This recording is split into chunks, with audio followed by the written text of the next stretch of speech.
Hi everyone, Kim here at Olive City Homestead. It is March, the middle of March in 2021, and I would like to take you on a spring garden tour. I am in Northern California, Zone 9B, so it definitely is spring here. And in this area, that means, well, lots of sun and warm weather, but also rain. At least in a good year, and this has been a good year. So we've had a couple days of rain and then a few days of mid 60s, even into the 70s, then a few more days of rain, and then back to the warmer, dry weather. And that has been really good, not only for the plants, but for my morale, because I'm definitely a sun person. I'm sure a lot of you are too. So feeling the sun come down on my shoulders and seeing all the blossoms that are starting to bloom everywhere on my fruit trees and even some of my bulbs coming up, it's really, really nice and very encouraging to me as I have a lot of work to do. Gardeners know this time of year is super busy, and so I've been refurbishing some of my beds, of course starting seeds, and just general cleanup that I should have done maybe several months ago out in the garden. But it will all get done in time. That's my motto around here, little by little, things get done. So let's go on the garden tour and I'll show you what's going on and what I'm still in the process of doing, and a few things I haven't yet started, but we'll get there. Well, let's start off with the herbs because those are really important to me, and I think they should be something everyone grows, both for their great cooking properties and their medicinal properties. This right here is a lemon verbena, and as you can see, it is coming back to life. You see right there the little buds, and in some places it's already sent out the leaves. And as we go around, you'll see some evidence of cardboard sticking up here and there in my wood chips. And that's because every year I lay down a little bit more cardboard in certain spots, and I always add a lot of new wood chips. But I haven't done that yet. That's on my list of things to do. Meanwhile, I've got green onions coming up here. And I think that's a sunflower, some garlic, more green onions. I've got some sunflowers in there, and also it looks like some bulbs coming up. I don't even remember what I planted in there. That will be a nice surprise. There's some English thyme looking super healthy, and some new growth coming out, nice and bushy. Oregano amidst green onions, or green onions amidst the oregano. And what have we got here? Well, there's some really pretty violas, because I do like having flowers in and amongst all my vegetables and herbs because, well, A, they're pretty, and B, they attract the bees. Now this is some gorgeous thyme. It's called lime thyme. It's one of the few herbs that I actually bought, bought as a plant start rather than as a seed. So I still have the tag there, yeah. Most herbs are pretty easy to start from seed, so that's usually how I do it. This is a volunteer self-seeded cilantro from last year. We've got some borage in that pot, more walking onions. By the way, some of these walking onions have already started to walk. I'll point that out to you when I see one. This is some winter savory, and it's got new growth coming out on it. I've really enjoyed that this past winter, using it in soups and stews. More walking onions. I think that's echinacea there. And there's my green sorrel. That's very delicious. More oregano. I finally cut this back. It had like 4-foot tall stems with its beautiful burgundy flowers on it, but I did finally cut it back. They were not dead. The stems were growing. They had green growth on them, but I wanted the plant to bush out rather than look so leggy. Who is that talking to me? Oh, hello. How are you, dear? She's interested in what I'm doing, wondering if I'm going to give her a treat. There we've got some tricolor sage, and it's still looking a little bit sorry from winter. We did have a pretty cold winter with a few days here and there that were down into the mid-20s Fahrenheit, which is super cold for us. But most everything did fine, and this will bounce back and do beautiful. Some more violas there, some green onions, and my lemon balm coming back. This was another really big bush, and I cut it down, and now the new leaves are so rich and green.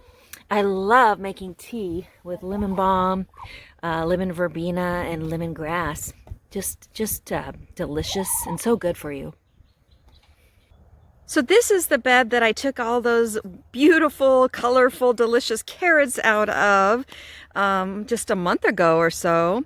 And now it's empty on this side. And look at this. I've got potatoes coming up here, which this is from potato peels that were put into this bed 2 years ago. And last spring, I had a bunch of potatoes come up here. I probably harvested about 80 potatoes. And I thought that was really cool, just from, I had dumped some potato peels here. And now look, I haven't put any food scraps in here in 2 years, but lo and behold, some more of those peels way down deep must have sprouted, and here we have some potatoes coming up. And also some random carrots that hadn't finished growing, so I left them in there. And see that flower right there? That's a dianthus. Some people call those Sweet William. It was pretty much 98% dead. It was in my compost pile, and a week later, I see it starting to grow, this section, so I pulled it out and stuck it in here, and look at it. Now it's fine. I have such a hard time getting rid of plants. You know, if they want to grow, I'm like, oh, I'll find a place for it. And here are my artichokes. They are a vigorous grower, as you can see, and perennial here in Zone 9. And they just come on so strong in the spring. And I expect, it always surprises me, but now, 4th year running, I expect to find some artichokes any day now. Usually I come out here and, whoa, there's a 4-inch artichoke on here already. How did I miss that? This year I'm watching. I'm gonna find them when they're tiny. That's my goal. But yeah, this is like a little artichoke jungle in here, and I'm just loving that. They are the most glorious, huge purple flower you've ever seen, and the bees just adore them. And there's just nothing like them. They're amazing. So even though I like artichokes, I always leave some to flower. Now these 2 beds right here, full of compost on top, I've been refurbishing them. These were my first 2 beds that I ever did when I moved here. I actually didn't do any gardening the first couple of years. So this was 5 years ago I put these in. And I put them in with bricks. And if you look down here, you can see bricks. And there's actually another row of bricks here. And this is some paper because I've been refurbishing these beds because well, when I put these in, I didn't know anything about gardening, and I also didn't have any money. So I just used soil from around here in places. I live on a very sloping property, so I had places I could take soil and bring it over here. So I did. And that was fine. And I've grown tons of great vegetables in both of these beds, but it also did bring clover seed with it, oxalis, which I've shown before in some of my videos. I have it out front, which is where I got the soil from for these 2 beds. And the oxalis is gorgeous in the spring out front. I let it grow before I mow it because it has beautiful yellow flowers. And it's actually really good for soil too. All kinds of clover are, because they're nitrogen fixers in your soil, and the worms love them too. But, you know, I don't want clover growing in my vegetable beds. So I, so far, have pretty much just pulled the weeds, the clover weeds, in the spring. But last year, I tried something interesting. I did a little experiment. And in this bed here, I put down in the late fall, like in November, maybe, no, it's probably even December, because I'm still harvesting in November. So in December, probably, I put down a bunch of rotted chicken manure and also some collard leaves, and covered this bed real thickly with it. And last spring, no clover grew in here because I mulched out basically with all that manure. And so that was great. And I had a nice garden in here. I didn't do as much in this one. I did about half as much of the chicken manure and collard leaves in this bed last. And when I say last, I mean 2019, December 2019. So then I did that because I wasn't sure how much chicken manure would be good for the vegetables. So what turned out was both of the beds did super well with vegetables, but using only half as much chicken manure and collard leaves in this bed to mulch the bed in December 2019, I did get clover in this bed last spring in 2020, and so I had to pull it out. So this year I thought, well, I'm going to really mulch these 2 beds well. And then, well, I didn't. That happens, right? It did to me, and that was really bad. I didn't do it. So this spring, in February, I look outside, and lo and behold, this whole bed is just covered thick in clover. Interestingly, this one, which remember, the year before, hadn't had any clover grow back, it only had a little bit of clover, and it was just right along here on this north edge. So that made sense to me, and I took these out by the roots. But this bed I did another experiment with. I did take off some of the leafy growth, and I gave it to the ducks, which they loved. But I did not pull these clover roots out. Instead, what I did in both beds was I covered them with a thin brown paper. Thinner even than, say, a paper grocery bag. And I covered the whole bed with it, so this is gonna, deteriorate super quickly. It's not gonna block any roots of any plants I plant in it. But I covered the whole bed with it, and then I put down my fertilizer, which for me this year I put down rotted chicken manure, and I put down alfalfa pellets. And what are those? These are alfalfa pellets, and we give alfalfa to our sheep, but at one point I bought a bag with these big ones, and our sheep eat the small pellets. These are actually meant for horses. But what I found out is that this is super, super good for your gardens. And when it gets wet, it crumbles, disintegrates really, and you can see the leafy alfalfa, and that's very healthy for your beds. So rotted chicken manure and alfalfa pellets and collard leaves, because I have tons of collard leaves, as you can see by my collard forest. And that's one plant, which I cut back so many times last year, and it's fallen over because that's what they do if you don't stake them. So you can see in here this big sideways branch, and there's a lot of branches. And you can also see it's gone to seed. It's going to flower. Now, it did this last year, and it was so gorgeous. My backyard was just this sea of yellow flowers, and the bees came like crazy. It was really nice to have, because in mid-March you don't have a lot going on as far as flowers and veggies go. So it was really pretty, and I really appreciated it. And after they died back after a couple of weeks or a month, then I cut those stems off, and the collards went back to producing big huge leaves like crazy. So anyway, yes, I put collard leaves in with the chicken manure and the alfalfa pellets, because collard leaves are another excellent source of nutrition for your vegetable beds. The worms love them, and therefore the worms come to them, and then the worms poop, which, worm castings are great for your garden. I mean, you can buy them in a bag, or you can just encourage worms in your garden beds, which is what I'm doing here with the things I'm trying. So yeah, I wanted to refurbish these. And so on top of all that, I put compost. And most of it is homemade compost. I did have to supplement right at the end, because I am finally starting to run out of compost after all the beds that I'm doing. But I think these beds are going to do really great this year. And I'm going to go pick up some more bricks, so that I can add a layer of bricks to that bottom layer that goes around these 2 long, 15 feet long sides of this bed.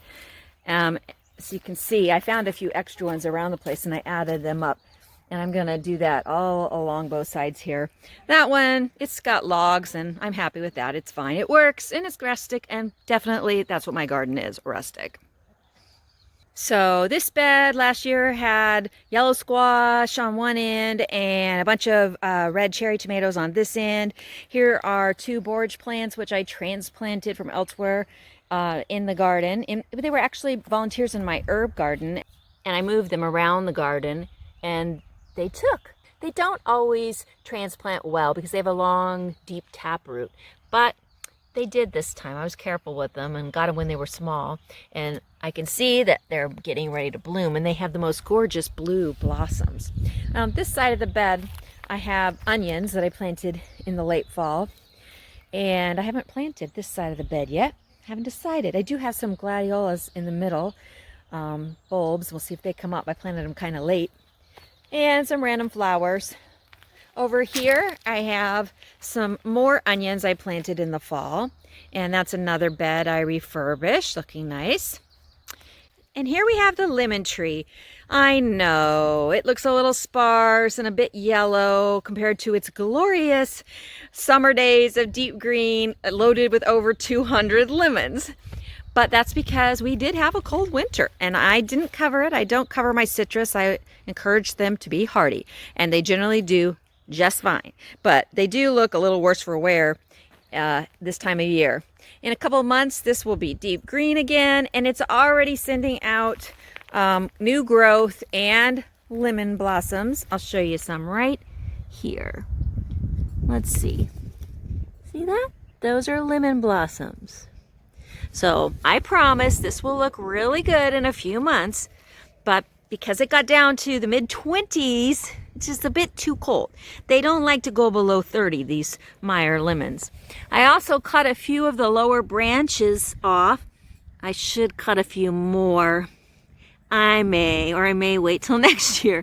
But I am slowly giving it more of a trunk. I am. All right. And this bush in a 15-gallon pot here is my Itea Virginia Sweet Spire. And you see all those little leaves coming out? I'm so happy. I got this plant last summer, and when I transplanted it, it was full of gorgeous burgundy and orange leaves. That's why I bought it. I love the fall type of color to the leaves. But within a month, most of the leaves had fallen off, and I thought, oh my gosh, have I killed it? But I kept it, and you see those beautiful burgundy stems, and now it's coming to life. I'm so happy. And here is the bed I planted the hyacinths in. Look how beautiful they are. They did come up. They were worth all the effort and the allergic reaction. And I just love them. I have some pretty snapdragons in the middle, and I didn't plan that. I didn't even remember that they were yellow, but they blend real well with that hyacinth next to them. A couple of them, that one there between the two pink ones, and those two right there are taking their time, but they are still going to bloom. Every one of them, even the ones that I wasn't sure would do well. And I'm really happy also that I did get the every other color right, because I wasn't sure I was doing that right either. Anyway, this bed is planted with a bunch of garlic on this side, which is all mulched with sheep hay with sheep droppings mixed in, so it's doing really well. And on this side are some sweet onions. So this is my male kiwi. It's about 3.5, 4 feet tall. Hopefully this year it gets taller. And this is my female kiwi, and it is about 6 feet tall, going all the way up to the top there. Maybe this year it will blossom and I'll actually get a kiwi, but I doubt it. You know, we'll see. It could happen, right? Now, my lime tree, like my lemon tree, is looking a little worse for wear. It's in a 15-gallon container, but it has a ton of blossoms on it, as you can see here. I mean, it is just loaded with them. I think I'm going to have a bumper crop of limes this year. And that's good because I love a good margarita. So this is the site. This is where the tragedy took place. Yes, in that terrible winter windstorm when my gorgeous, very large, very healthy pink variegated lemon tree was broken. And I can't even say it was broken in half because the thing was about 5 feet tall. And as you can see now, it's barely a foot tall. And I did take branch cuttings, and I'm still hoping I can root some of those to later graft onto good rootstock. But I've been hoping that I would see some growth, and boy do I have good news.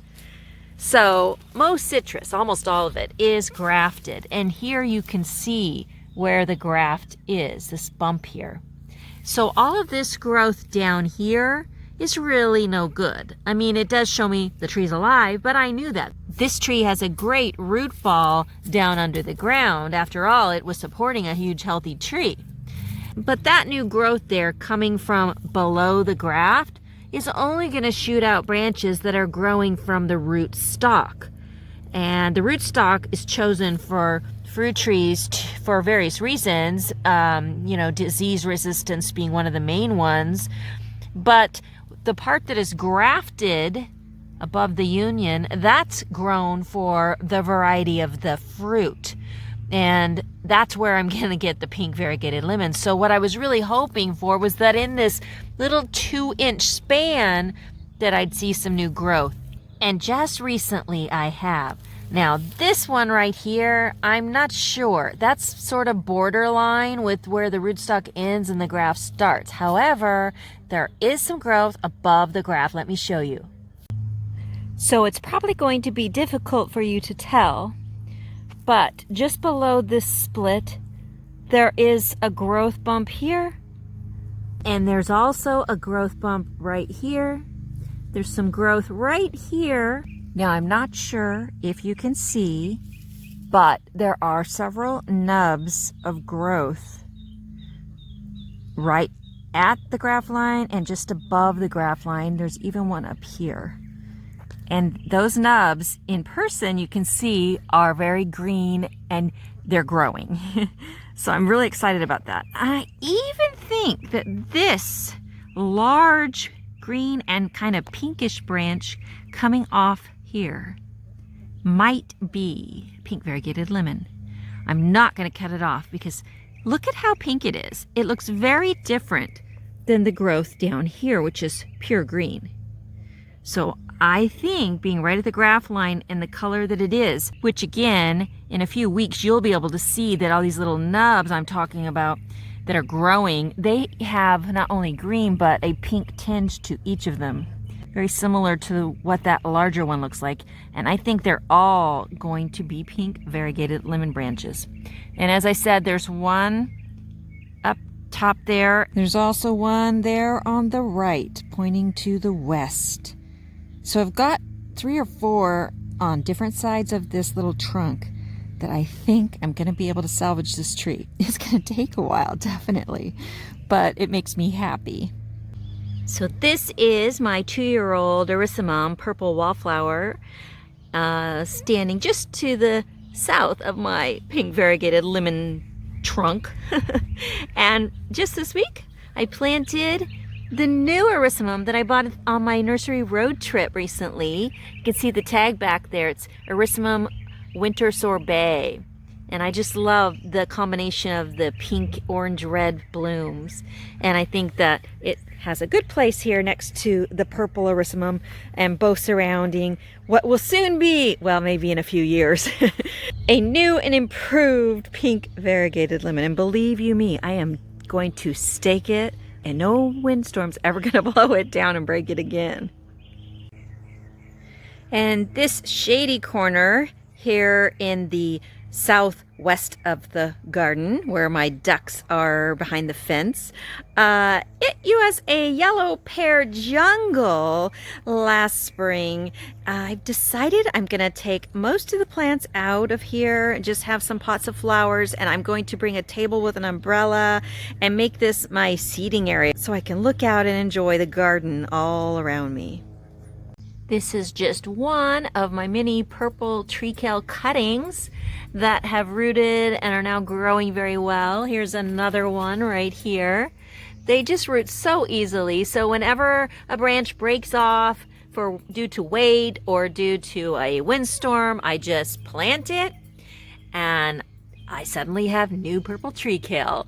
I think I'm going to be giving a lot of these away because I'm not sure where I would put them all, but I'm telling you, it is in my top 3 favorite plants. It is so beautiful and so delicious and so hardy. Here is one of my taller ones. It's about 6 feet tall now. And at the top of my stairs, I have 2 more that are 5.5, 6 feet tall. And I'm trying to encourage them to bush out. This one will be the next on my list of trying to get it to bush out. But those 2 up there I'm having better success with because I started earlier on them. One of my favorite ways to use purple tree kale is in stir fry because you get to enjoy the gorgeous color of the leaves as well as the flavor. And my flower bed alongside my steps, the Osteospermum is just going nuts. Look at that gorgeous maroon flower. Oh, and you know what? This all is coming out of a tiny little 1-gallon pot that I set here for a few days, and it rooted in the ground, and I've never been able to get it out, and it doesn't seem to mind. My alyssum, which I still need to prune a little bit there on the edges, but it doesn't seem to mind too much either. I just got this plant recently, and I have to figure out where I'm going to put it. It's a pale yellow climbing rose. Isn't it pretty? My Gazania, well, it is late afternoon, so the blossoms are closing up for the day, but they'll be open again tomorrow. It's basically on fire right now with so many blossoms. More alyssum. And look, all the freesia bulbs I planted here have come up, and they should start blooming soon. And this is the other plant I bought the other day with that climbing rose. This is a Cyanothis, otherwise known as a California lilac. And it also is extremely hardy. And it is very good for the soil, so we're often encouraged to plant it near vegetables because it does wonders for all the plants around it. Not sure where I'm going to plant it yet. And then after the freesia, a little more alyssum, which, look, see, I am far, far, far from on top of everything. I have to prune all of that, but it keeps growing. And some more gazanias, again, closed for the day. But my very pretty white with purple center gazanias there. This is one of my strawberry trees, and you can see the tiny little strawberry tree fruits that are just starting to grow and mature. Takes a full year to get to the marble size of harvesting. I'm going to be doing a video really soon on making smoothies from these delicious fruits. I'm also going to be doing a video soon on making rosemary tea and why we should do it, because this plant is full of so many great medicinal benefits if we just would use it. And it's so easy to make rosemary tea. For that matter, it's so easy to grow rosemary. Not only is the plant perennial in warm areas, it can also be grown indoors or brought in during the winter, but you can make virtually unlimited free cuttings from rosemary so simply and have all the rosemary you want. Not only will you benefit and enjoy it, but so will the bees, clearly.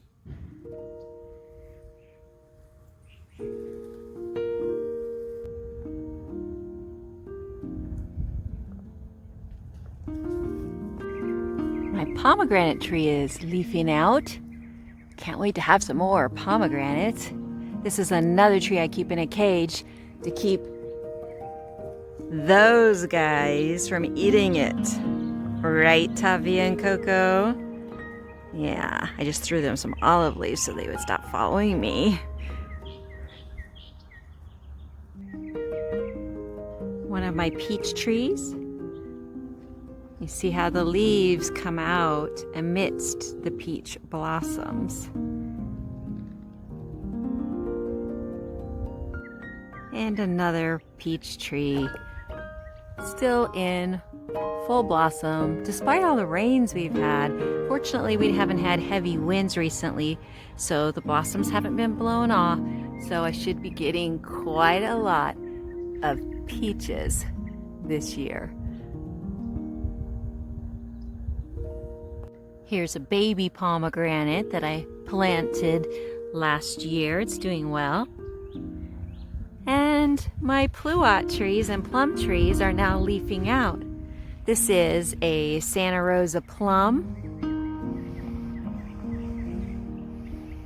And it was covered in white blossoms the last time I showed it to you guys. So after the blossom dies, the plum, if the flower was pollinated, grows. And you can see in this one right here, that little lime green thing there in the center, that will be a plum.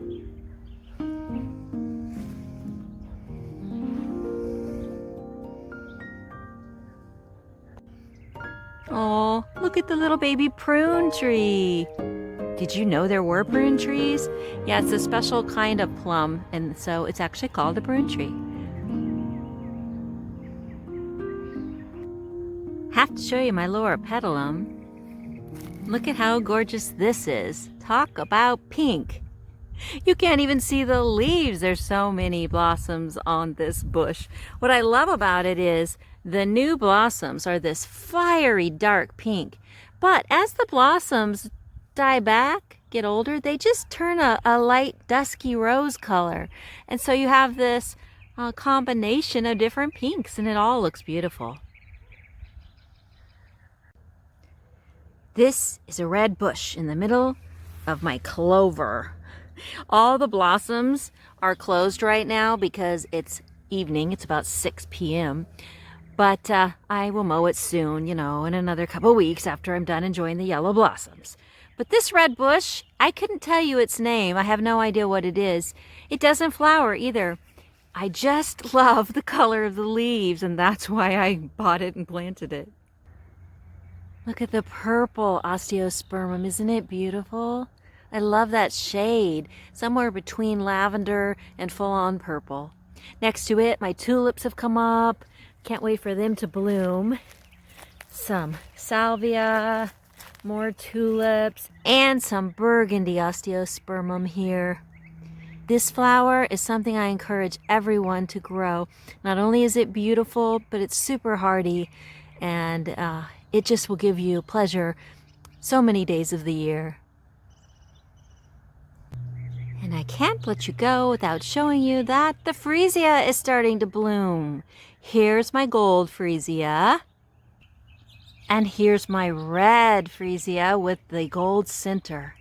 I have it planted everywhere, so I will do a garden tour that's just flowers soon and show you how all the freesia and all the other flowers are doing maybe by the end of March. So the last bed I wanted to show you guys today is the Hugo culture mound I put in last spring. And the alyssum on the four corners has done tremendously well. And the garlic I planted on both sides of the center has also done super well. In the middle, I've got some pineapple sage and some aster coming up, and also some bulbs starting to break through. Those are some alliums on both sides of the center. And I've seen a few of them break through, and we'll see how they do. Over there, I've got some Brussels sprouts, more garlic, some bearded iris over by where the chickens are that were just left over from when I transplanted, and some empty spots. And in the crates here, I've got onions and garlics and some, what is that? Oh, cabbage going to seed, and oh, a head of cabbage I need to harvest. So that's what it looks like here in March, isn't it, ladies? Whatever the seasons are, where you live, whatever the temperature is, I do hope that you're taking time, even if it's just a little bit every day, to get outside in nature, because nature is going to energize you, it's going to relieve anxiety, and it's going to motivate you and inspire you in ways that you can't imagine until you start to let it. Remember, you can create the life that you want. Don't let anyone tell you otherwise. See you next time, folks.